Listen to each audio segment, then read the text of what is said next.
Okay, welcome to the Requel podcast. I'm Tyler. It's monster season, and I've been dwelling on this for a while. As you know, I'm a huge werewolf fan, but also WOLFMAN fan, and I've been sitting on this and thinking and going over stuff in my head.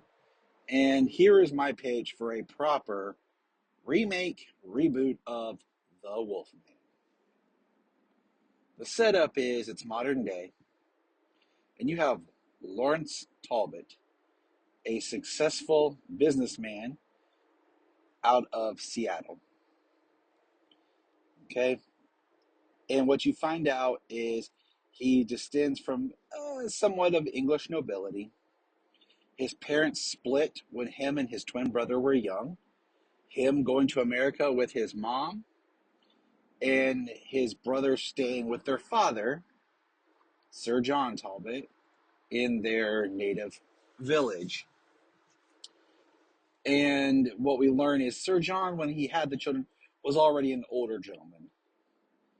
And you have this kind of generational divide of where Sir John could almost be a grandfather more so than just a father to Larry. Where Sir John could be almost a grandfather to Larry Lawrence and his brother John Jr. Now Larry's brother, John Jr., stayed with the father because the father liked the idea of keeping the son that boasted his name. But the issue was John Jr. took more after the mother than the father. But our setup is that John has died in a tragic accident, and Larry's coming home for the funeral. Now, all this isn't too new. No, it's the basis of the story. Now, Larry has not been home since his childhood when he left with his mother. Now, his mother has since passed of cancer. Sir John is very old. And we see him walking. He walks with a cane. Now, in this, the cane is a family heirloom. It is Sir John's cane. It has the wolf's head because we're going to look at the fact that the town has, it is a town in England or European, we'll say there. It's supposed to be Welsh in the original, but there's no pinpointed place. But it feels, when Larry arrives, like stepping backwards. It's a mixture of modern technology with mindset of the past, where people still have their superstitions. And he arrives, and there's burial rituals for his brother that he feels are outdated. But his father carries the cane as a sense of just the aristocraticness. That's the aristocracy, I don't know, of who he is. And like I said, we have the folklore. Larry just wants to be there for his brother. We have the funeral scene, and it very much is a disconnected family unit. Now, Larry, while there, he's a bachelor. He's a ladies' man. He does meet at the funeral local girl Gwen. And of course, she is this strong-willed, spirited, kind of tough woman that, kind of a Belle from Beauty and the Beast, right? Where not all the guys like her, but, there's the one guy who's uber macho who kind of likes her, the town hero. But she wants nothing to do with him. She's very much independent. And at night, there is a festival. Now, I think this is important. There is the festival of kind of the season, harvest, Oktoberfest, and there is a thing about the werewolves because the town has their folklore, and the werewolf is part of their town folklore. And they go, and there's a fortune teller and things like that, like I said, it's like stepping backwards. And Larry takes it all as fun and games. There are some games to play, and things, turn the way they do. And while he's walking her home in the beautiful English countryside, they're attacked by an animal, both of them are, attacked, and Larry gets bit. And this is where we have the, he hides it. He doesn't let anyone know he gets bit on the arm, uh, and he hides it. He doesn't want to know, and he, fends off and kills the beast in the dark, and he kills the beast. Maybe, let's see. He has the cane, the original, and I don't know. I'll figure it out. He kills the beast, but he can't find the body. Well, a little bit later, the next day, they find this body of a man in the woods who was murdered. So now we have a murder investigation going on. Okay. And we have Gwen and kind of Larry in the plot of, wait, we know it was a beast, and they're both kind of second guessing themselves. And the idea is that was full moon cycle is kind of a 3-day thing. This is proven in some werewolf culture and folklore. And that was the first night. So now the second day, right? So that night, Larry has his first transformation. And we have a scene of him running and tearing and pillaging. And then the next day wakes up. And we kind of play with the psychology a little bit of Larry in the mirror, how he feels about himself, what he's thinking as people start talking about, as he'd heard these tales of werewolf and local superstitions. And he's like, nah, none of that. And then we do hear, because I think this is an important factor, that if someone is bitten by a werewolf, they will become a werewolf themselves. But for those who are bitten in turn, the only way to die is silver, but to be killed by someone who loves them, because it is the love, the act that destroys the curse. And in the end, it will be Gwen that kills him with the cane. We will see Sir John basically go against Larry, and Larry ends up accidentally as the wolf killing his dad. And Gwen will take him out, attempt to take him out. I'm workshopping this as I'm thinking, because I like the idea, and I hate being that person, of where to go with the story. But you have Gwen trying to kill him, and Sir John steps in to kill him and beats him down with the cane, and Sir John dies fighting Larry. And Larry then, he goes down, he turns back, and Sir John dies. And they have, you kind of bookend the story with the funeral over a full moon of, the last two Talbots. But then, as we have the funeral, the last two Talbots, but then the next full moon we see shining, and a wolf hand, pops out of the coffin. Okay. Um, Theme wise, I think the idea is, how do folklore and this work in the modern society? For people who are all science minded, business, modern tech, that there still is a part of the world that believes in monsters and the old world and folklores and superstitions. How does that work? Uh, I think the idea of love. Now, my caveat here is that if Gwen had properly killed Larry, he would have died. But Sir John, being the one that takes Larry down, never really loved his son, so the silver of the cane doesn't kill him. Because what I would like to do is set up a sequel where now you have Larry as this wandering person.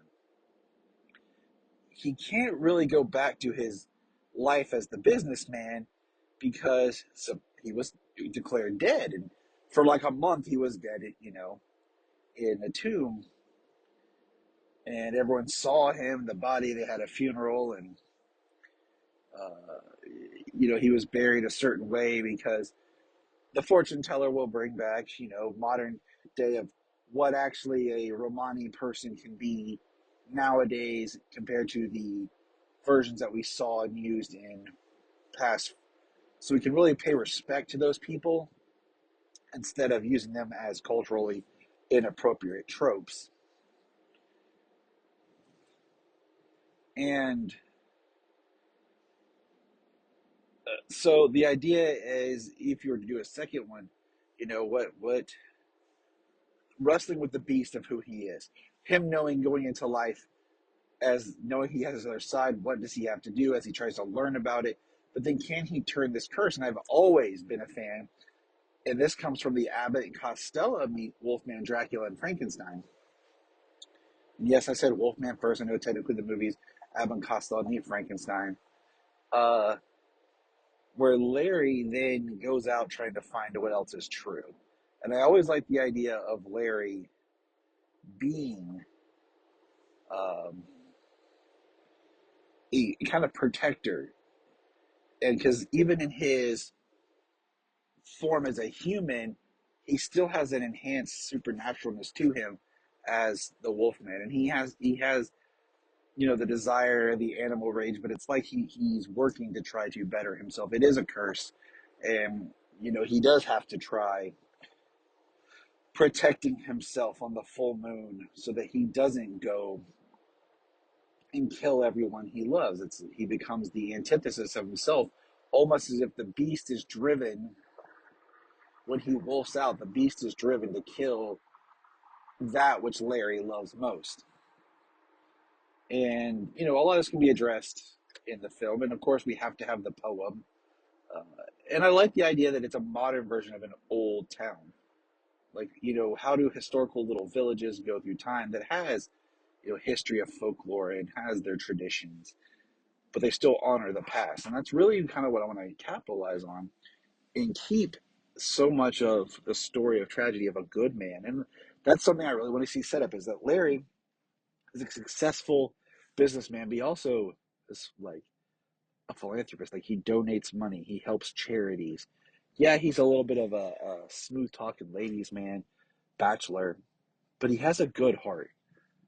And he has, commitment issues because of relationships from his father, and he's broken, but he strives to be a better man than his dad, and that will be seen when he comes face to face with his father, and his father is very egotistical, and like I said, it's a generational clash. In 1 mile, and take a slight right turn. Thanks, Siri. And Larry, as a man, standing up to his father, and then how he denounces his father's inheritance, and how his father tries to hold this over him, but he really has broken free of this. I think you can't sell the Wolfman's terror and the tragedy if we don't care about who he is as a person. And it's a simplistic story. It's just how you tweak the beats to be into the movie. And I think that both versions of the Wolfman, that's right, the Wolfman, have great twists and turns, and has the parts, some better than others, but there has to be a psychology of man and beast, but you still have to make it about a man who turns into an animal, and there has to be some supernaturalisms there. And that is really like where I would put the Wolfman, because I like the idea that Larry has an extended life, that now he has this curse, and he's going to try to do what he can. And how do you live with that? Does he reinvent himself and try to live in a small town somewhere, or what does he do? And I think that doing the sequel, like I said, I kind of pitched the idea in there too, would be interesting because you can expand the folklore of the world, but still keep a small personal story that has the werewolf. And I think having it set in the countryside works, in the woods, and it really can bring about who the Wolfman is. But that's my page. I like it. Let me know in the comments. I'm gonna keep workshopping it because I think there's something there, especially when you explore the duality of Larry, but the duality of the brothers, the idea of the mirror reflection sons, where Larry does have a temper like his father. Use the right lane. But whereas Larry's temper is really because of the anger towards his father. I like the Wolfman. It's my favorite. It's a tragedy, but it's about a corruption of a good man with certain elements that make it who it is, And like I said, I think the wolf that bites Larry, I don't know, keep it, the Maleva's child, and that he was born a werewolf. It's been a family curse for them, and he does something different that night, and that's why Maleva takes up Larry as almost a son that she's going to look out for. I mean, this is all set in the original film, so it's nothing really new, but the idea that there was no chance for her son, Bela, because of how he was born, but there is a way that Larry could be saved, because if he, the whole faith and the charm, if he wears it, he gives it to Gwen, and for protection, that maybe it could have, if he believed, kept him from turning. Like maybe if he wears silver, it could keep him from turning. But he doesn't. He's afraid. He's fearful because, especially when we get to the third night, which is the big climax of his transformation. But Bela could only die as a werewolf, and because, like I said, Larry has the cane. Let's just be honest, okay? His father gives it to him because his father's trying to groom him in the sense, because Sir John, it's all about legacy. He has to have someone carry on his Talbot name, the prestige that he is, and Larry's all he has left. So he gives Larry the cane at the funeral and says, "You should carry it now because you'll be Lord of Talbot Hall." And he's like, "I don't want it." And Sir John kind of chuckles. And, Larry has it with him when him and Gwen are out, because he doesn't want to just leave it behind, because we learned that his brother, John Jr., always loved the cane, thought it was neat, and couldn't wait to one day hold it and walk with it, because it was a status symbol of their, aristocracy. And because it was silver, it was able to kill the werewolf. But the wolf man is a little bit different, because he is somewhere in between a man and beast compared to Bela, who is more beast. And there'll be differences, like when Bela transforms, he'll be a quadruped, more wolf snout, and will be not wearing clothes. When Larry transforms, it'll be on two legs, will have clothes on, and more of that medium snout, wolf, hybrid man look. So, yeah, I'm workshopping it. The only other thing I could say is, if you want to do something different, and this is because I think this will be good, but it goes back to now the more recent Wolf Man, is you could have Larry married with a child, and he has to bring them back to the village with him. And, so there is a different dynamic if you want to do that way. And he has a daughter, and her name's Gwen. And, or his wife is Gwen, already. So you're still keeping character names and everything. And it's him turning, he's out in the carnival with the family, and he gets attacked, and you make the mother more of a active character. And those are the only elements I really liked, was the family dynamic in the Wolf Man. So you could do the same kind of pitch story I did, but it be about the wife and child that's a son or a daughter. And I think the son works in a certain story beats, and a daughter does too, because you have Sir John almost reject his granddaughter, which I think works better, and that's why he has to embrace Lawrence to carry his legacy. And he tries to talk to Lawrence about having another child because he needs a male heir, because that is the mindset of Sir John. So you could incorporate that and do something a little bit different to carry on the Talbot name. That way, you are separating a little bit from the other two, but you're still keeping the same story. I think that would work well. Yeah, that's what I'm gonna go with. Keeping that father turning, um, and you have the mother, and then you do have the showdown where it is the ones that love him that kill him, and it's the daughter that goes to kill the dad, and Sir John jumps in and protects the granddaughter from the beast and dies while trying to fight Larry. And same point, if the daughter had done it, it would have ended Larry. So then when you do get to the sequel, it's more tragic because he can never reconnect with his wife and daughter. But he kind of washes over them. Boom. There we go. Tyler out. Requel podcast. Tyler's The Wolfman. Let me know your thoughts. And happy monster season.